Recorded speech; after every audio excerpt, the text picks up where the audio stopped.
പ്രിയപ്പെട്ട ബിസിനസ് സുഹൃത്തുക്കളെ, എന്തൊക്കെ എഫേർട്ട് ഇട്ടിട്ടും ടേൺ ഓവർ വർദ്ധിപ്പിക്കാൻ കഴിയാത്ത, സെയിൽസ് കൂട്ടാൻ കഴിയാത്ത പല കമ്പനികളുമുണ്ട്. അവർക്കുള്ള ഒരു സൊല്യൂഷൻ ആണ് അവരൊരു ബെറ്റർ സെയിൽസ് ഓഡിറ്റ് എന്ത് ചെയ്യണം, നടത്തുക എന്നുള്ളത്. ഒരു സെയിൽസ് ഓഡിറ്റ് എന്ന് പറഞ്ഞാൽ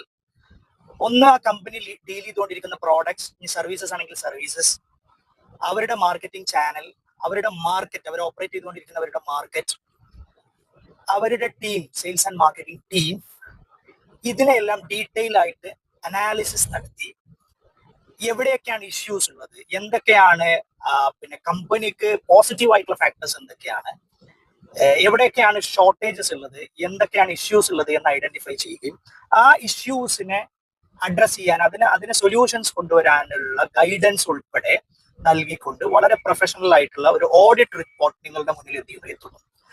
ആ റിപ്പോർട്ടിലൂടെ നിങ്ങൾക്ക് നിങ്ങളുടെ കമ്പനിയെ കുറിച്ചുള്ള വളരെ വ്യക്തമായ ഒരു പിക്ചർ, കമ്പനിയുടെ സെയിൽസ് ഡിപ്പാർട്ട്മെന്റിനെ കുറിച്ചുള്ള വളരെ വ്യക്തമായ ഒരു പിക്ചർ, അത് നിങ്ങൾ ഉദ്ദേശിച്ച രീതിയിൽ ആ ഡിപ്പാർട്ട്മെന്റിനെ ഫുൾ ഫ്ലഡ്ജിലേക്ക് കൊണ്ടുവരാൻ ആവശ്യമായിട്ടുള്ള ഗൈഡൻസസ്, ഇതെല്ലാം ഉൾപ്പെടുന്ന ഒരു റിപ്പോർട്ടായിരിക്കും സെയിൽസ് ഓഡിറ്റ് റിപ്പോർട്ട് നിങ്ങൾക്ക് എന്ത് ചെയ്യുന്നത്, നൽകുന്നത്.